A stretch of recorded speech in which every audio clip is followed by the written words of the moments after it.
Hi, AJ Hartley here, novelist, Shakespeare professor, baby metal fan. A couple of people had asked me recently to talk about the recent Legend MM concerts in Yokohama at the beginning of March 2024, which is about a month ago now.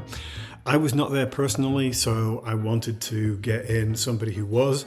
So I'm going to talk to Kevin, who I've had on this channel before and who you'll know from the Baby Metal podcast.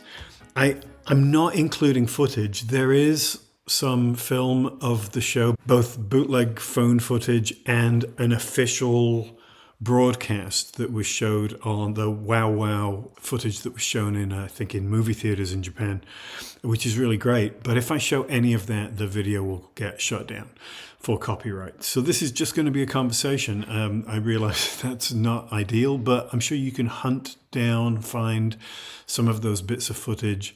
You'll particularly want to see the moment when Momoko does Headbanger, if nothing else. So anyway, I hope you enjoyed the conversation. So today I get to talk to Kevin, who I haven't spoken to in a long time. Kevin, of course, you will know from the unofficial official Baby Metal podcast, or the official unofficial Baby Metal podcast. And depends on who you ask. We have been chatting for, I don't know, 2-3 years, maybe? Yeah, something like that. Yeah. Since you started your YouTube channel, I think you reached out. Yeah, quite early. And that's been up, I don't know, nearly 4 years now, I guess. Yeah, wow. So, and you came to Dragon Con a couple of years ago in Atlanta, and we did a Baby Metal panel with Paul.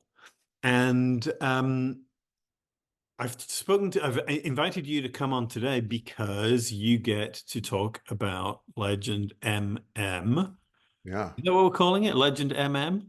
Legend MM, that is the name. Okay. The two Yokohama concerts that were beginning of March. I have my little thing.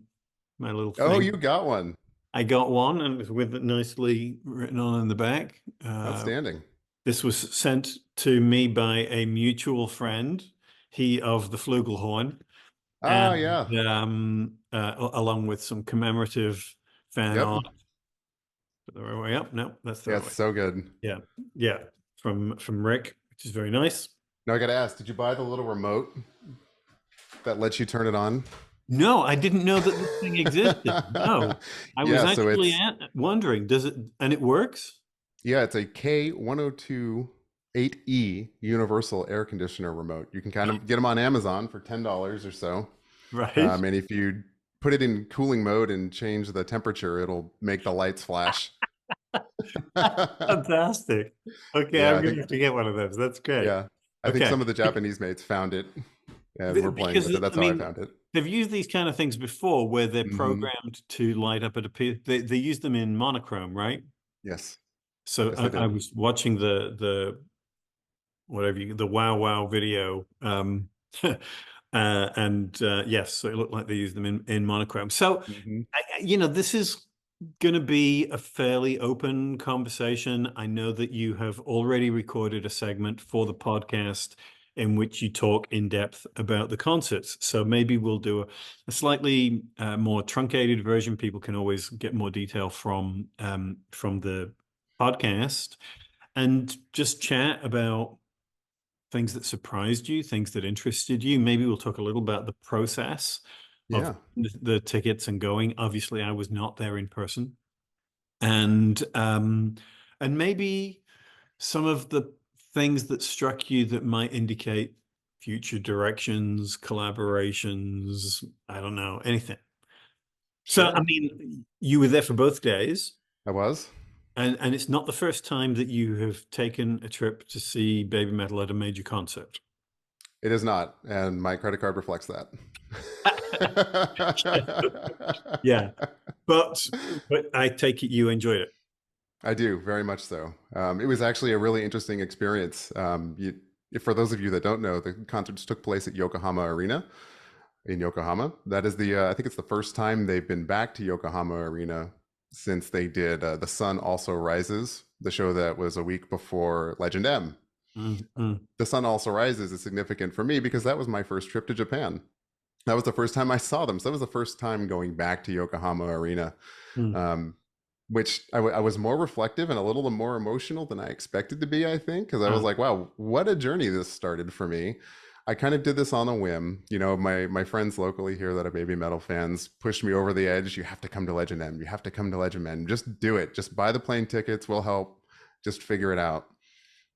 And what a journey that started. Now I almost don't think about it before I'm like, yes, I need to go. Let's go. you know, I've gone for weekends. I've gone for months at a time. I've done everything in between at this point, and it all it is a started because long I way to saw go this. for a weekend, right? It is a long way to go. I did that for my birthday weekend last year. That was for Pia Arena. I couldn't get the Mm. time off work, so I flew out on Thursday, flew home on Monday.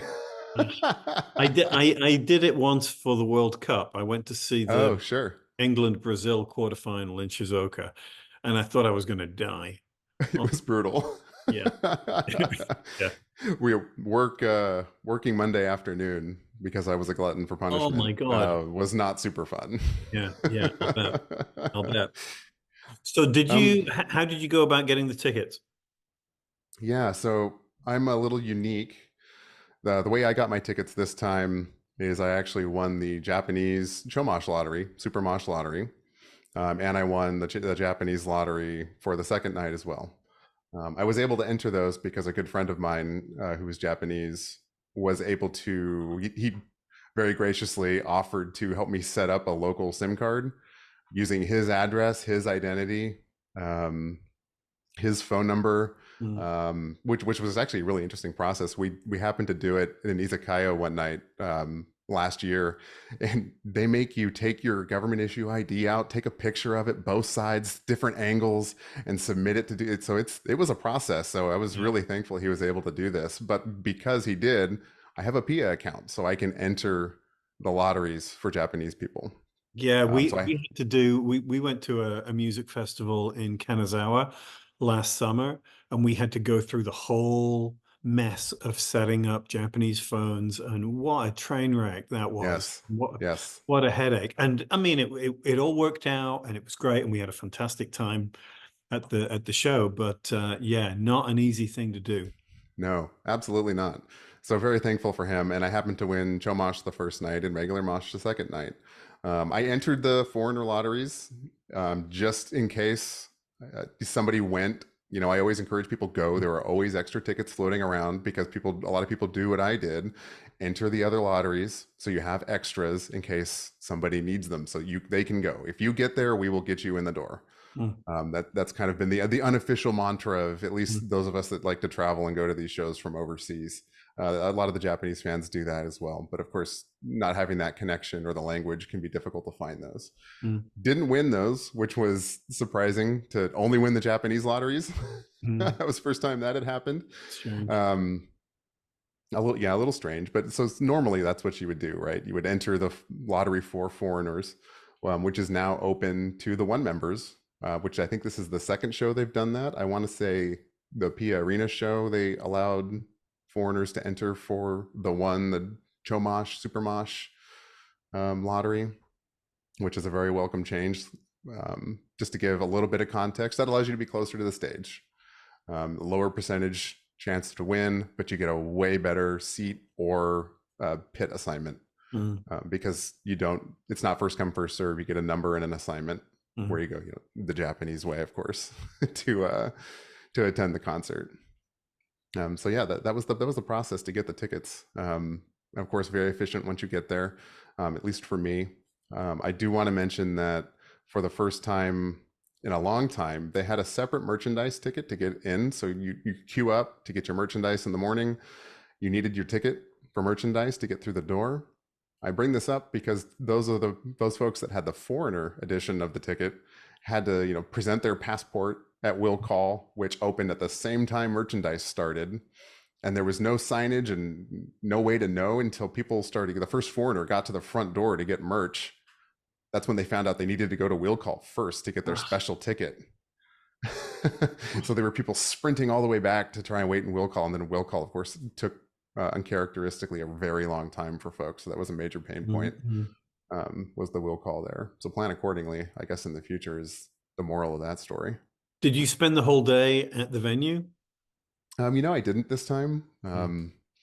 Unlike attending a show overseas, because you have an assignment, once you have your ticket, once you have your stuff, you kind of have the day to yourself, right? Merchandise started at noon.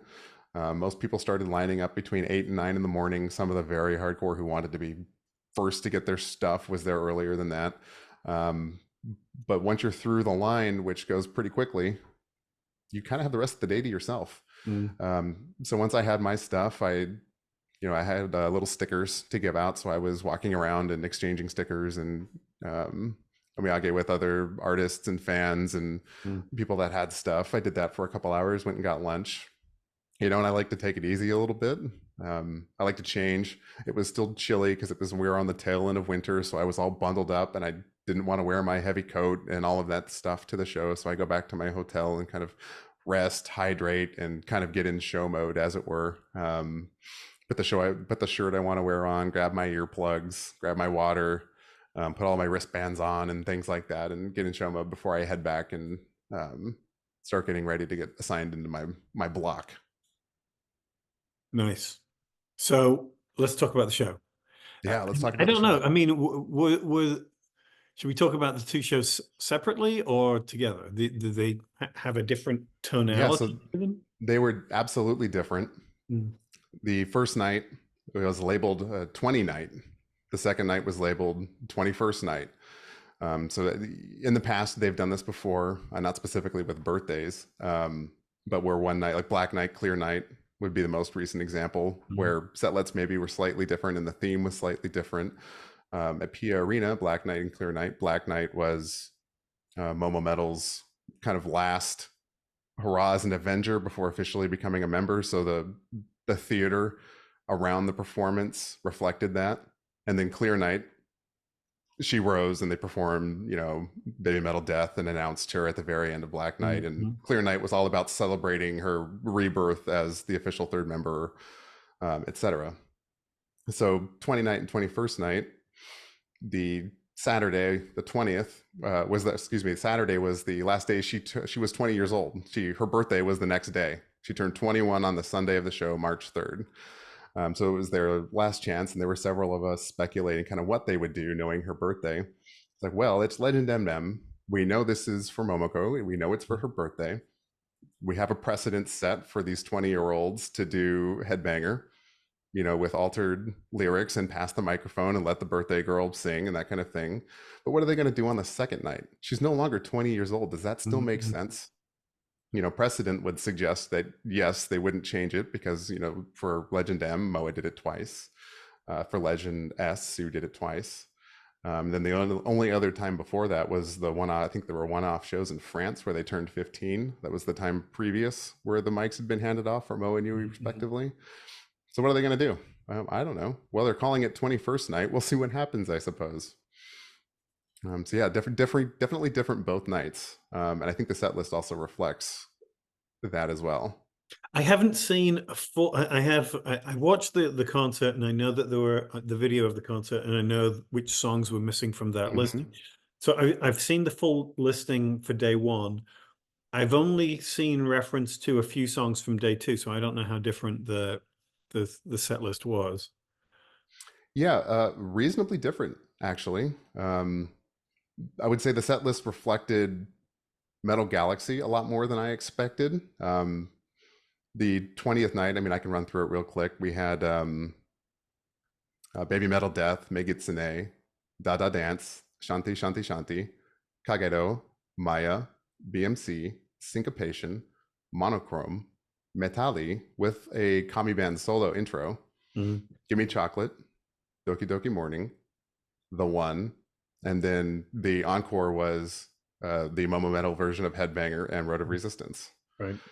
The second night, similar start, but more, and kind of, there's some notable missing things. And this was the first thing I noticed walking out of the first night. I was like, okay, when's the last time they didn't play Papaya live? You notice that was the first thing I noticed. They didn't play Papaya the first night. and that had become a staple of the set list since it released. I think I did a little bit of research, and I couldn't find another concert until this one where they didn't play it. Huh. So that was really interesting, um, and that led me to believe, okay, well, second night surely is going to be different. They're not just not going to play one of their biggest live songs I over the mean, course of a weekend. before you get to night two, let's Yeah, talk a little about night totally. one, because a couple of surprising. I was so excited to see Kagero Me reappear. too. I You love know, that song. it's such a great song, and it never gets the attention that I think it deserves. You know, I it's a very absolutely agree. mature song. You know, and Yeah, yeah, that was one of my favorite songs when it came out. You know, I think it was the first of their new stuff for Metal Galaxy that really made me think, okay, we have a tonal shift. They're maturing. They're starting to separate really and take their roles seriously as musicians, as adults, and not just little kids doing right, pop over metal anymore. yeah. Um, and I thought, you know, Kagero is a really great example of that. I love that song, particularly when it was a Sue solo in 2018. I thought that was really cool. Yeah, yeah, yeah, yeah, yeah. What else? I mean, what else stood out to you from that set list for the first night? Yeah, I think the return of a lot of the Metal Galaxy stuff that they hadn't played in a little bit, Da Da Ah, Dance. dance. That was a I didn't. surprise. It was a surprise. You know, I talked a little bit about this, and we had a little bit of a conversation about this on the podcast. But to sum it all up, the conclusion we drew or postulated was that a lot of this set list reflects when Momoko joined the group. It was right at the beginning of Metal Galaxy, right? Interesting. As an Avenger. Mm, She's also featured partially in the Dada Dance music video, right? That was when they were switching off the live video from the forum. So when you put that lens on the sudden reappearance of Metal Galaxy stuff, I think that makes a lot of sense. Yeah, I get that. Yeah, yeah. And of course, we have to talk about the headbanger. Yeah, absolutely, right. Um, you know, one thing I think both of these shows I thought was a little different than what they had doing in the past, and was honestly a bit of a welcome change of pace, was they brought down the lore a little bit. Mm, You know, I think before, you know, the departure of Yui and kind of the forced change in direction, the show was very formulaic. You got some sort of short opening intro video, then you were just in music with perhaps, you know, some lore in the middle to introduce a song, like Black Baby Metal, right? mm, They would have a little video that would play before they did something there. Or IDZ is a great example of something you might find in the middle of a set list that's a video. And then oftentimes no outlets, no outro video, or if they're on tour, here's the rest of our tour dates, right? mm, What I noticed about these two shows in particular is, unlike the shows previous where they had just been, you know, here's Metalverse, here's, you know, the Ring of Power and all of this awesome theatrics, you know, that we've come to enjoy. We're just going to kind of get back down to business. We had a short intro video, and then bam, here we go. We're hitting music, Baby Metal Death. We're just getting right into it. So that was the first thing that stood out to me. It was just, we're just getting down to business here. Um, I'm not gonna, you know, we were wondering, is Metalverse gonna appear? Are they gonna keep mhm. the thing going with all of that stuff? Um, and they didn't. It was just that. It was just a show. It was kind of refreshing, to be honest. I mean, in some ways, it seemed to me watching it on video that it was more like a foreign show. A little bit. You know what I mean? Where it was Yeah. more like we're doing a gig, Hmm. and in some ways, you know, like you, I love the big theatrics, the pageantry of the thing, which we've talked about before. But there's something really refreshing and fun about watching a band on stage who seem to be having a good Yeah. time playing for an Yeah. audience, you know? Absolutely. Yeah. Absolutely. You know, we twist all of this stuff and this web of storytelling that they've come up with over the years, and they've been presenting, is particularly in the Japan shows for the last couple of Mm. years, around, you know, Metalverse and the multiverse and threads interweaving and all of this complicated stuff. uh, I think that's why it was refreshing to not have to really put my thinking cap on and just enjoy a Mm, concert. yeah, yeah, yeah. And it alters the dynamic on stage as well, right? That there's I think a so. little less theatricality and I don't know that persona, that the presence of the actual performer inside the under the mask, and I don't mean the cami band masks. I mean, Hmm. you know Yeah. what I mean? That maybe it's a little more fluid, a little looser. There's a different kind of dynamic, a different sorts of eye contact between the performers and the audience. It seemed to me. Yeah, I think you touched on it already. It felt more like a foreign performance and not a show in Japan. Huh. And I think one of their, I was fortunate and able to do some of the Death Clock tour, and that's their MO now. They're interacting with the audience in all kinds of fun ways. They're taking gifts from people, which is strange, right? They're making hand hearts. They're Yeah. making eye contact, having fun with the crowd, and that's not something you've seen them do at home, kind of until this show. I wonder if some of it is about age.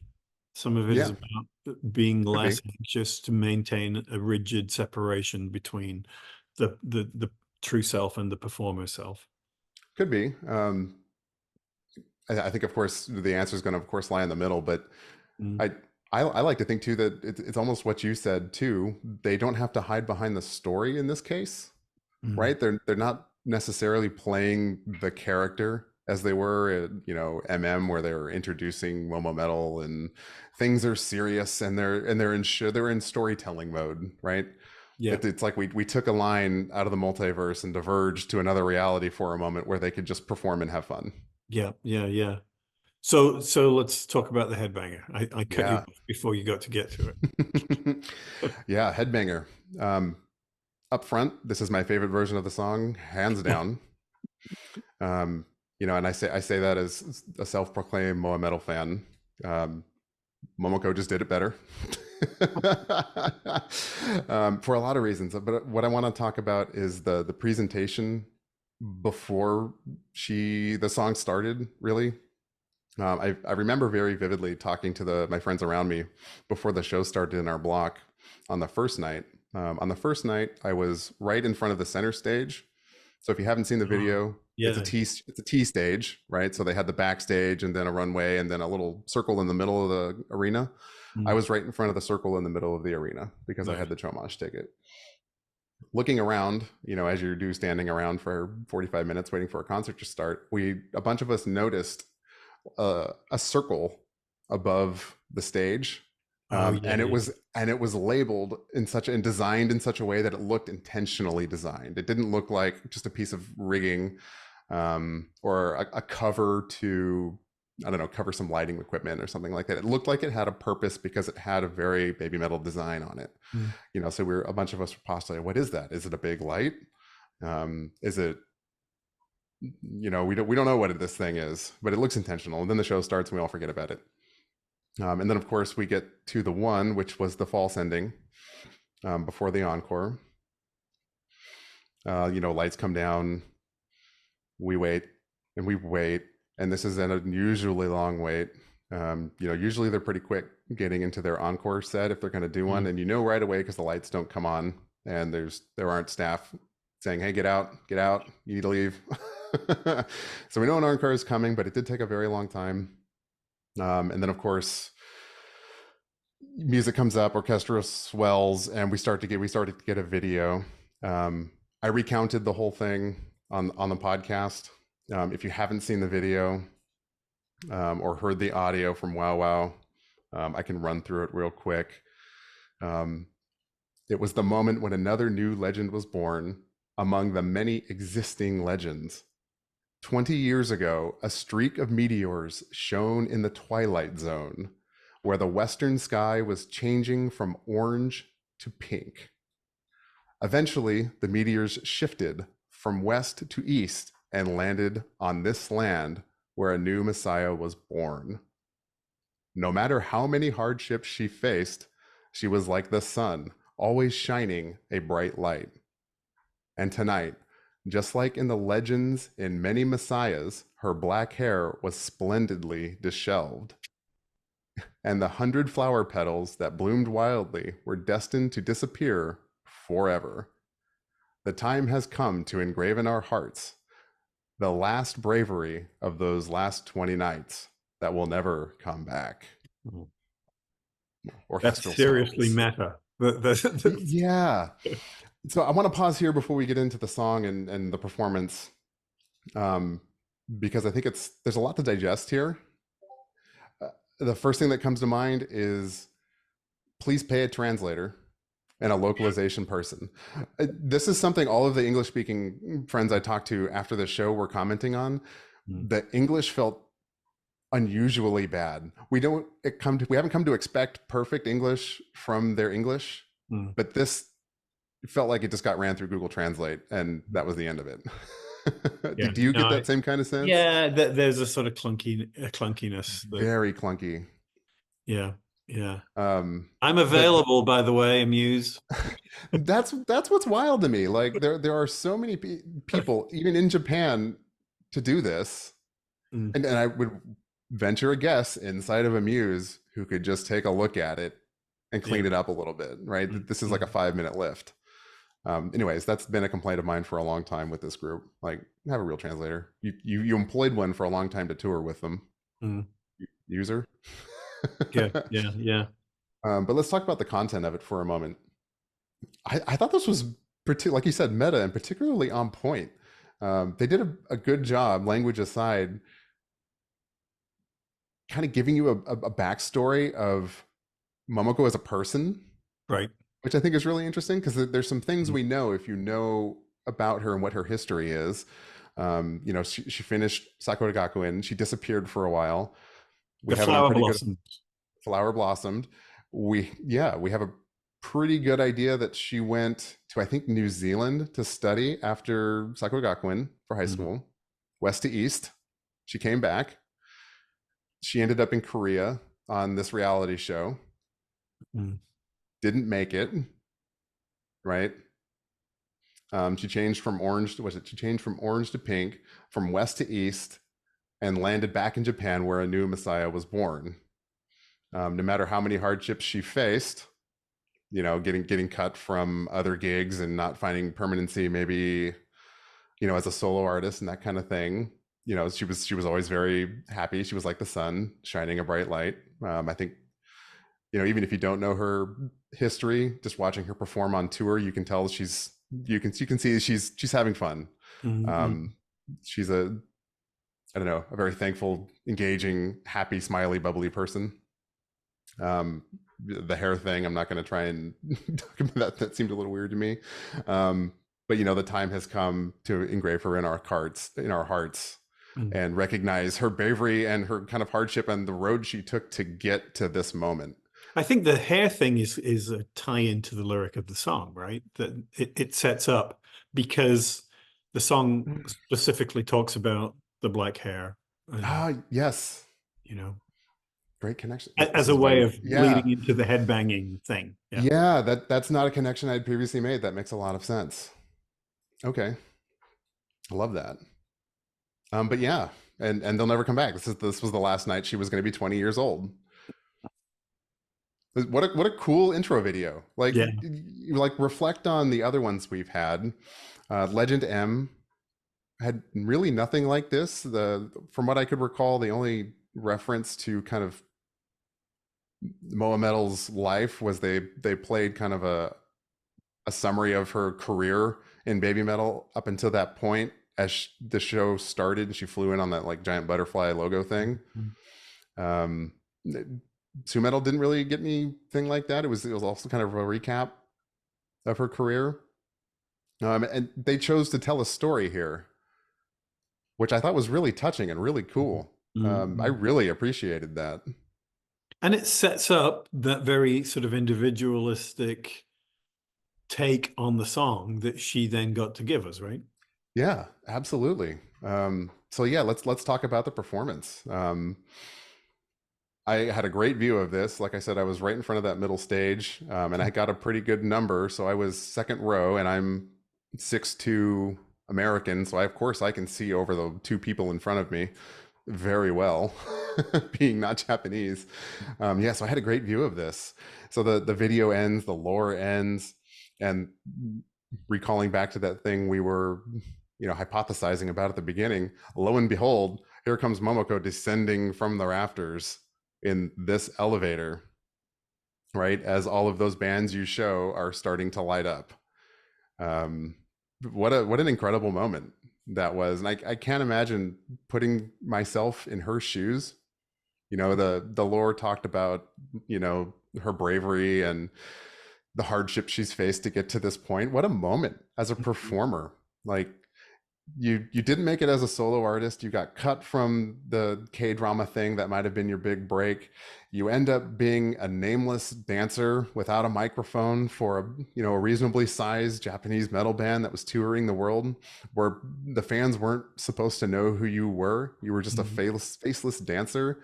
And now here you are a few years later, descending from the heavens, about to perform as a full member. What a moment. What a powerful moment that must be as a human being. Yeah. I can't imagine. Yeah. I don't think it's going to happen for us, Kevin. Yeah, I think that ship has sailed.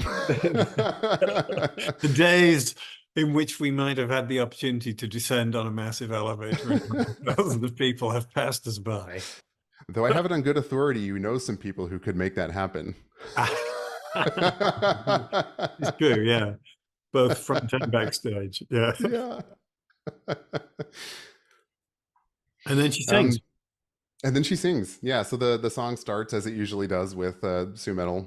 And like we've seen before, when it comes to the bridge in the middle and we're all on our knees bowing, there's a few measures of normalcy before Momoko slowly rises up.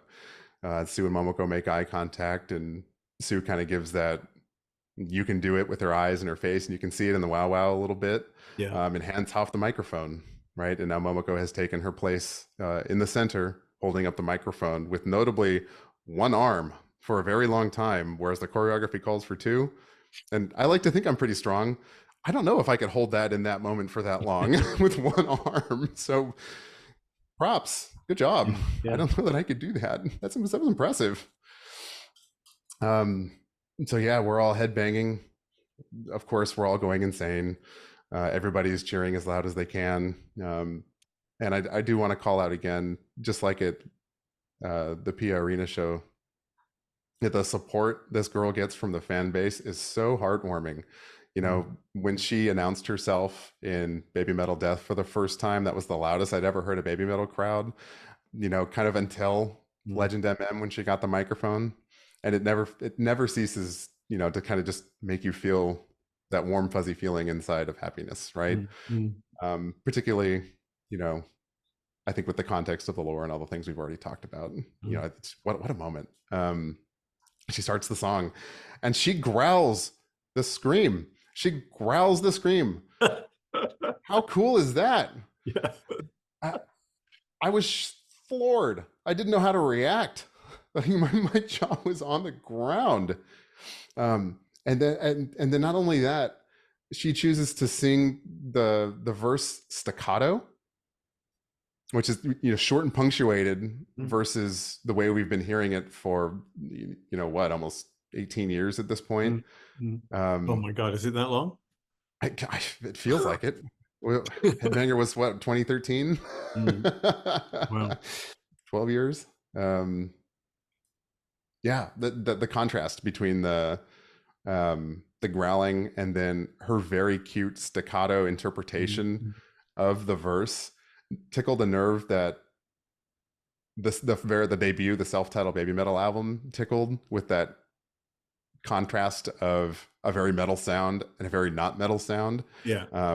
And that was the first thing I thought of. Like, okay, wow, this hits the same note that album did for me, because she's contrasting, this very metal dark growl, reminiscent of like Metalli or other bands, Alyssa Weigley's, things like that, with this very cutesy staccato interpretation of the lyrics. Like, how fun is that? And there's something great about that in a live show, because if there's something that sometimes frustrates me about a BABYMETAL concert, is that the closeness of the live performance to the original recording. Yeah. You know, they're so tightly, and there's something brilliant about that, of course. But when you see a live show, you want to feel like you're seeing something that Yeah. you have never seen or heard before. Absolutely. And this gives you that the sense of a fresh take on something you thought you knew, which is cool. Yeah. And just to add on to that, I really appreciate that she was allowed to interpret it her Mm. way. You know, I'm sure it was a collaborative effort. I would be shocked if she just did that in the moment, right? Oh, right. Yeah. Um, so cool that that's like a whole new that opens a box, a Mm. Pandora's box of what's possible. I think now that they're allowing themselves to, you know, experiment and maybe do something new.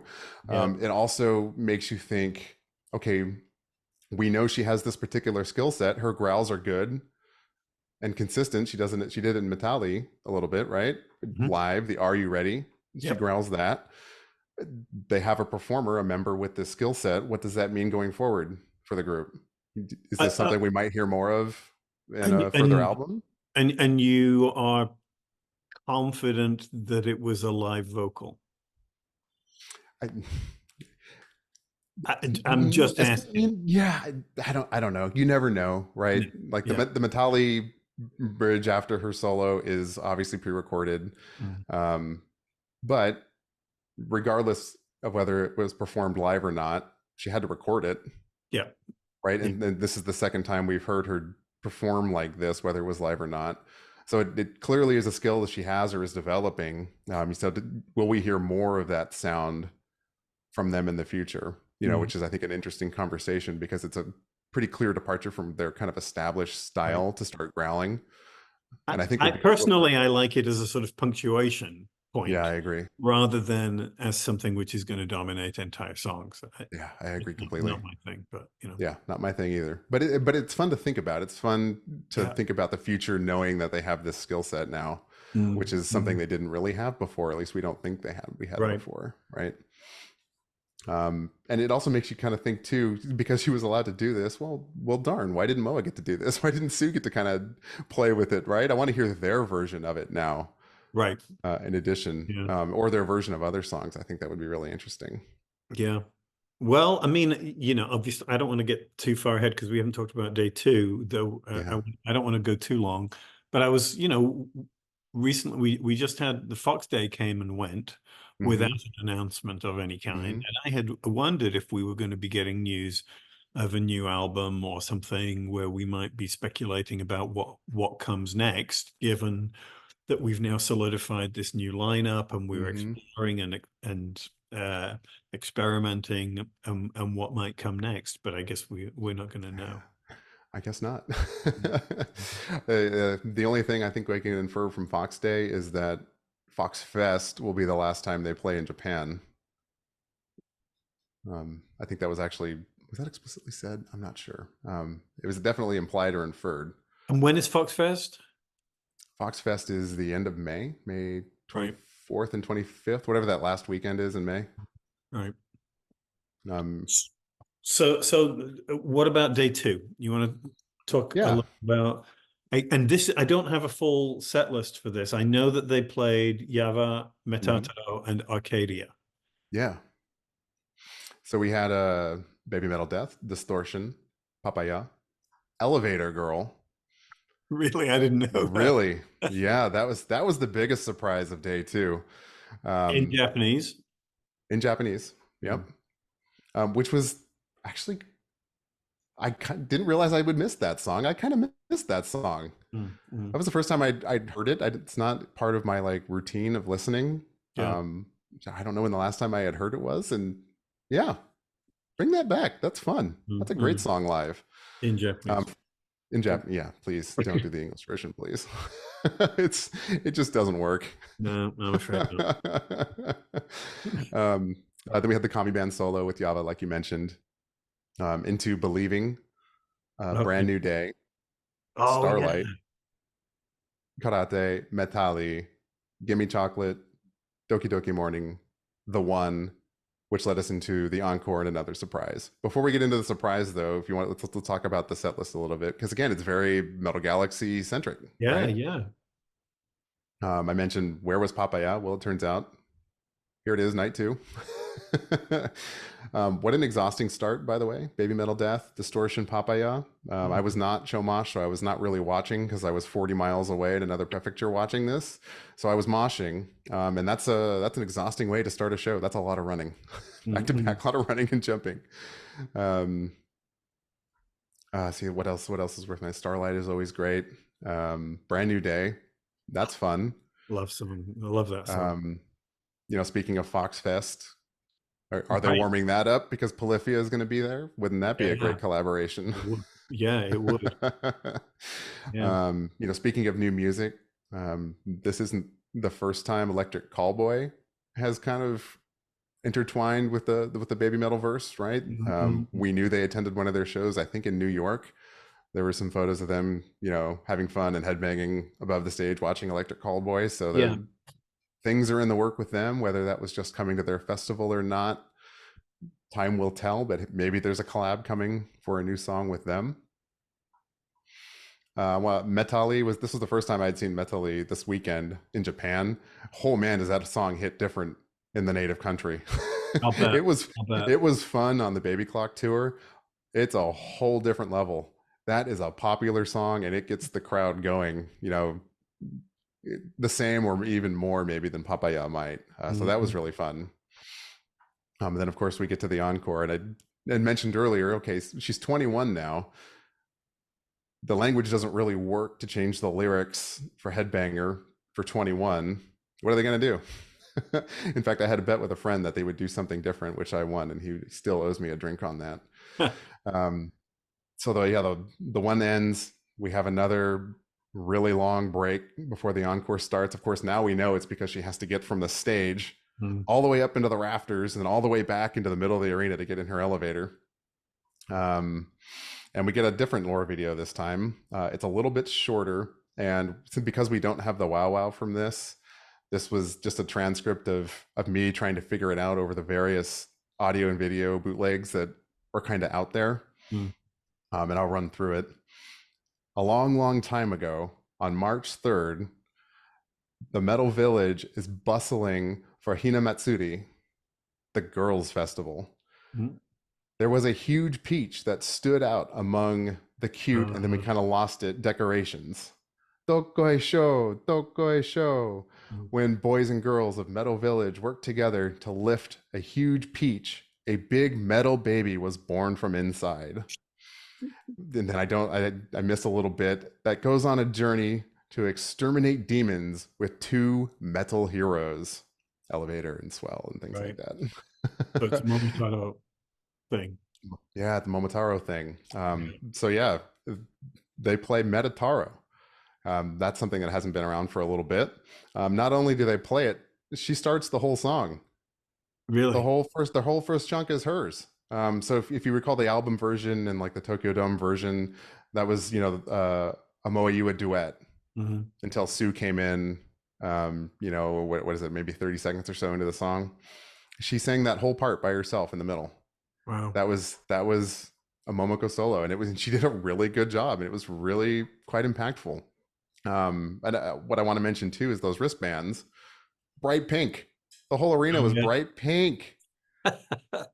How cool is that for a group, and particularly a manager who has done a lot and gone out of his way to distance himself from the color pink, to embrace it and light up the arena pink. What a moment. That was so fun and so unexpected because Mhm. he just wanted nothing to do with Sakura Gakuin for so long, to the point where they banned the little flags, right, and all mentions, and there's never been anything but like red, white, black, Mhm. maybe some orange and blue Mhm. in the color palette of Baby Metal Right, Live, right, right? right. So we get this vibrant pink that turns the whole arena. Awesome. How fun is that? Another kind of departure from norm. I love being surprised, and I was genuinely surprised at that moment. That's very cool. That's very cool. Yeah. So, do you have predictions about what comes next, or guesses, or speculations, or hopes? Oh yeah. So I would say an album is inevitable. I don't think they're going to just stop making music. I think the rest of this year is really interesting. They're going to be just near me here in San Francisco in a few weeks doing a revival of Baby Clock with Death Clock and Yeah. Dragon Force. Mm-hmm. That kind of came out of nowhere, and then they fly home, and a month later they do Fox Fest, and I don't think we really know what's next for them.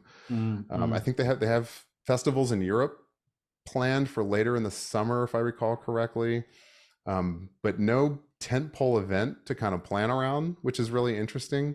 They had Legend 43 prior to Fox Day that kind of wrapped the world tour. Mm.